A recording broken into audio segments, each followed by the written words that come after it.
अस्सलामुअलैकुम नाज़रीन, उम्मीद करता हूँ आप तमाम लोग खैरियत से होंगे। नाज़रीन, जैसे जैसे इलेक्शन का वक्त करीब आ रहा है वैसे वैसे इलेक्शन कैंपेन में तेजी आ रही है और लोगों के रद्द अमल के अंदर भी शिद्दत आती जा रही है। स्पेशली पाकिस्तान तहरीक इंसाफ का वर्कर जो है वो रिसेंट डेवलपमेंट्स को देखकर गुस्से से भरा बैठा है। आज एक डेवलपमेंट तो लाहौर हाईकोर्ट से है, मैं वो आपके सामने रख देता हूँ। आज बिलावल भुट्टो जरदारी साहब जो है वो तशरीफ लेकर गए थे, वहां पर उन्होंने वकला से खिताब करना था। मैं थोड़े से मनाजिर आपको एंट्री से ही बता देता हूँ कि जब बिलावल भुट्टो जरदारी साहब गए हैं तो वो शहर जो किस ज़माने में बीबी शहीद जब लाहौर तशरीफ़ लाती थी तो पूरा शहर उमड़ता था। भुट्टो साहब के ज़माने के जलसों की लोग बात करते हैं। आज उसी पार्टी का, पीपल्स पार्टी का चेयरमैन जो है वो लाहौर हाईकोर्ट बार आया तो बाहर उनके इस्तकबाल के लिए गिन कर 5 या 6 7 लोग खड़े हुए थे और 3 4 झंडे पीपल्स पार्टी के लहराए जा रहे थे। ये हाल हो गया पाकिस्तान पीपल्स पार्टी का पंजाब और लाहौर के अंदर। कहानी यहाँ ख़त्म नहीं होती। जनाब बिलावल भुट्टो जरदारी साहब लाहौर हाईकोर्ट बार तशरीफ ले गए। वहां पर वकला का एक अच्छा खासा नंबर था जो उनका मुंतजिर था, क्योंकि लाहौर हाईकोर्ट बार की जो सेक्रेटरी हैं वो उनका भी ताल्लुक बेसिकली तो पीपल्स पार्टी से ही है।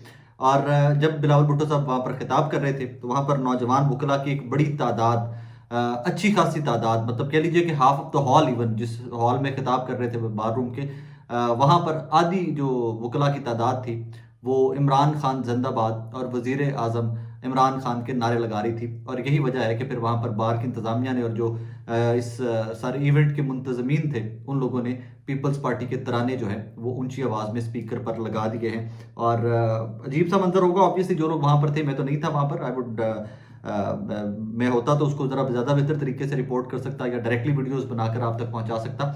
लेकिन अजीब सा मंजर होगा कि वहाँ पर एक पार्टी का चेयरमैन जो है वो खिताब कर रहा है, वो अपने मामलात सियासी और वो आप लोगों के सामने रख रहा है, आइन की बात कर रहा है, और सामने से उस शख्स के बारे में नारे लगना स्टार्ट हो जाए कि जो साबिका वज़ीर आज़म तो था लेकिन इस टाइम के ऊपर जेल में है। तो यहाँ से आप पॉपुलैरिटी का अंदाज़ा लगा सकते हैं कि कहीं पर भी कल को पीपल्स पार्टी और मुस्लिम लीग नून जाएगी तो आगे से इनको इमरान खान जिंदाबाद या वज़ीर आज़म इमरान खान या इस किस्म के नारे जो हैं इनको सामना करना पड़ेगा। यही वजह है कि मुस्लिम लीग नून आज की तारीख में भी, मिड दिसंबर के एंड दिसंबर की तरफ जा रहे हैं हम लोग, 19 दिसंबर हो गई है, आज की तारीख में भी मुस्लिम लीग नून जो है वो बहुत एक्टिवली पॉलिटिकल इवेंट्स में नहीं कर रही पार्टिसिपेट। बस वो अपने इलेक्शन वो चक्कर में पड़े हुए टिकटों के हवाले से भी आरिफ मलिक साहब की एक बड़ी खबर है, उसको भी थोड़ा सा मैं डिस्कस करता हूँ।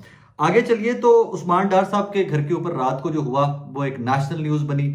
सारे मीडिया में एक्सटेंसिवली रिपोर्ट किया गया, उसको लोगों ने बड़े अलकाबात से नवाजा पुलिस को। और फिर उसके बाद हसन साहब जो डीपीओ हैं वहाँ के, उनकी एक भोंडी सी स्टेटमेंट आई कि जी इश्तिहारी था, हम इश्तिहारी को पकड़ने गए थे एंड ऑल दैट ब्ला ब्ला ब्ला ब्ला।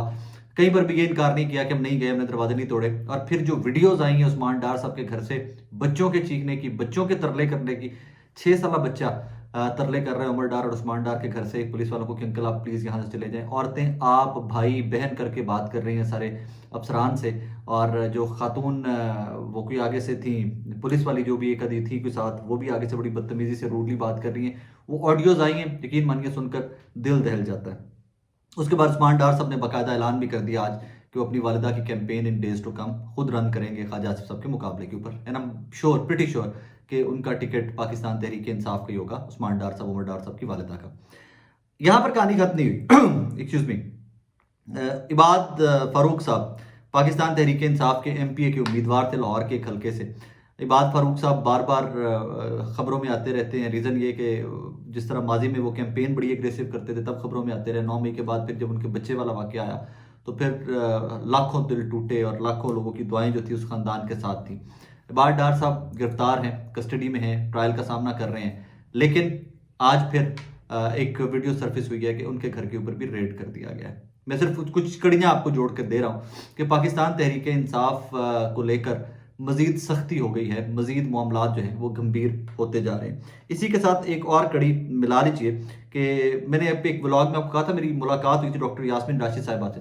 तो डॉक्टर साहबा ने मुझे भी कहा था कि आप लोग बार बार जाकर लोगों को बताएं कि मेरा उनके लिए पैगाम है कि वो गिरफ्तारियां दें, वो अदालतों में पेश हों। अगर नहीं पेश हो सकेंगे तो वो इलेक्शन नहीं लड़ सकेंगे। डॉक्टर यास्मीन राशिद साहब का पैगाम था अपने तहरीक इंसाफ के लीडरान के लिए जिन्होंने इलेक्शन लड़ना था। लिहाजा कायम मकाम सदर जो हैं, क्योंकि यास्मीन राशिद साहब तो जेल में हैं, तो हमाद अजहर साहब को सदर बनाया गया है पाकिस्तान तहरीक इंसाफ पंजाब का। वैसे जनरल सेक्रेटरी हैं लेकिन कायम मकाम बनाया गया है उनको। उनके वालिद साबिका गवर्नर मियां मोहम्मद अजहर साहब ने राना मुदस्सिर साहब की वसातत से आज दरख्वास्त दायर की थी लाहौर, एक्सक्यूज़ मी,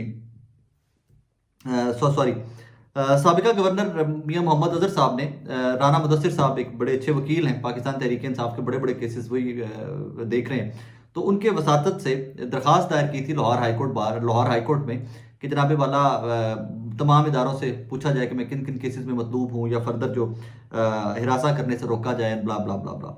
शहराम साहब हैं, जो जस्टिस शहराम सरवर साहब वही हैं जिन्होंने कल MPO उड़ाया वाला शेर अब्दुल मरवत साहब वाला, ये वही जस्टिस हैं। तो ये जस्टिस शहराम सरवर साहब के सामने ये केस लगा और उन्होंने इसके ऊपर समाअत से माजरत कर ली है। उन्होंने ये केस वापस भेज दिया है जनाब वाला उनको चीफ जस्टिस हाई कोर्ट को कि वही इसको डिसाइड करें कि कौन इसको सुनेगा या मैं इसके ऊपर नहीं सुनना चाहता। एक तरफ से ये हो रहा है, दूसरी तरफ से लोगों के घरों के ऊपर रेड हो रहे हैं। तीसरी डेवलपमेंट क्या है, मैंने एक डेवलपमेंट आपको पहले कोई 2 घंटे पहले पिछले व्लॉग में बता दी थी, बट हैपनिंग इतनी ज़्यादा है कि मुझे दोबारा आप लोगों के सामने हाजिर होना पड़ा। एक तो साबिका MNA शफीक साहब थे, शफीक कराई साहब लोधरा से, उन्होंने सियासत से कह दिया कि जनाब मैं इलेक्शन नहीं लड़ रहा। वैसे ही डेवलपमेंट पाकिस्तान तहरीक इंसाफ को लेकर सरगोदा से भी रिपोर्ट हुई है। सरगोदा से इफ्तिखार गोंदल साहब थे, पाकिस्तान तहरीक इंसाफ के टिकट पर इलेक्शन लड़ रहे थे, उन्होंने भी अब से कुछ देर पहले दस्तबरदार होने का ऐलान कर दिया। उन्होंने कहा जी मैं इलेक्शन नहीं लड़ूंगा। लिहाजा ये चंद स्पीडी डेवलपमेंट्स हैं जो हो रही हैं, यूं विद इन द सेकंड्स हो रही हैं पाकिस्तान की सियासत के अंदर, एंड दे नीडेड अटेंशन, इनको रिपोर्ट किया जाना चाहिए। इस सारे मामले को देखकर आपको और मुझे तासुर क्या मिलता है? सिर्फ एक तासुर मिलता है कि तहरीक इंसाफ को कॉर्नर करना है, किसी भी कीमत पर करना है और दबा कर कॉर्नर करना है, ताकि इलेक्शन में मियां नवाज शरीफ साहब को, सिर्फ मियां नवाज शरीफ साहब को और उनकी पार्टी को लेवल प्लेइंग फील्ड दी जा सके। इसमें किस हद तक लोग कामयाब हुए हैं, इसमें किस हद तक पुलिस कामयाब हुई है, इसका फैसला तो पाकिस्तान तहरीक इंसाफ का वोटर, पाकिस्तान का वोटर, बाकी सियासी जमातों का वोटर 8 फरवरी को करेगा। लेकिन एक चीज़ के ऊपर हम तमाम लोग मुत्तफिक हैं, किसी भी सियासी जमात से आपका ताल्लुक हो, बाकी तमाम एनालिस्ट किसी भी जहन के हों, किसी भी सियासी जमात के साथ उनकी हमांगी ज़्यादा हो, तमाम लोग एक चीज़ के ऊपर मुत्तफिक हैं कि पाकिस्तान तहरीक इंसाफ को लेवल प्लेइंग फील्ड नहीं मिल रही। इसमें तमाम हदें वो जो माजी में क्रॉस नहीं की गई थी, उस लेवल प्लेइंग फील्ड को अवॉइड करने के लिए वो तमाम हदें क्रॉस की जा रही हैं। क्रश करना मतलूब है तहरीक इंसाफ को। जिस तरह हमार अजहर साहब का केस जो है ये अदालत ने सुनने से माजरत कर ली है, वैसे ही और लोगों के केसेस भी इन डेज टू कम आएंगे। ये इन्फॉर्मेशन बेस्ड बता रहा हूँ आपको। और को लोग जो इस टाइम पे ऊपर एब्सकॉन्डर हैं, जो अदालतों से कुछ वांटेड हैं या भागे हुए हैं, जो अदालतों में पेश नहीं हुए, जो गिरफ्तार नहीं हुए अभी तक, वो तमाम लोग भी इलेक्शन से पहले पाकिस्तान तहरीक इंसाफ के लोग मंजर आम पर आएंगे। वो लोग अपने केस कॉन्टेस्ट करने की कोशिश करेंगे, लेकिन कोर्ट्स ड्रैग करेंगे उनको। रीज़न कि इन तमाम लोगों को इलेक्शन की रेस से बाहर रखना मतलब है। हमार अजहर साहब हो जाएं, डॉक्टर यास्मीन राशिद साहबा हो जाएं, कोई भी हो जाए। इस तरह इसमें चलते चलते वो भी आपको मेंशन करता जाऊँ जल्दी से। सनम जावेद साहिबा ने ऐलान किया PP 150 से लाहौर के हल्के से कि जनाब वो यहाँ से इलेक्शन लड़ेंगे और मखसूस सीटों के लिए भी अपने कागजात नामजदगी जमा करवाएंगे, लिस्ट के लिए वो पेपर जमा करवाएंगी।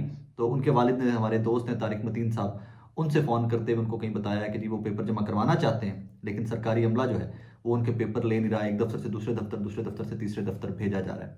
यट अगेन प्रॉब्लम क्या है, मकसद क्या है कि सनम साहिबा को भी इस रेस से बाहर रखा जाए। एक खबर मैंने बहुत देर पहले दे दी थी लेकिन लोगों ने उसको, नेशनल मीडिया तक ने उसको गलत रंग दिया खदीजा शाह साहिबा को लेकर कि खदीजा शाह साहिबा भी एक्टिव पॉलिटिक्स में आएंगी एंड ऑल दैट। नो, मैंने तब भी कहा था कि खदीजा शाह साहिबा एक्टिव पॉलिटिक्स में नहीं आएंगी, बिकॉज मेरे पास सोर्स तो डायरेक्टली उनकी फैमिली थी, हस्बैंड भाई और फैमिली जो थी उनकी डायरेक्ट सोर्स वही था। एंड वही हुआ कि अब जब मैं आपसे मुखातिब हूँ, अब तक खदीजा शाह साहिबा की तरफ से किसी भी बंदे ने पेपर्स जमा करवाने की उस तरह की कोई भी अटेम्प्ट नहीं ली है। मुद्दा क्या है, प्रॉब्लम क्या है? तहरीक इंसाफ को क्रश करना है। और ये किस हद तक क्रश होती है कि 8 फरवरी को तहरीक इंसाफ का वोटर जब निकलेगा, वोट डालेगा, तो हम इसके ऊपर तब बात कर सकेंगे। अपना बहुत सारा ख्याल रखिएगा, दुआ में याद रखिएगा। अल्लाह हाफिज़।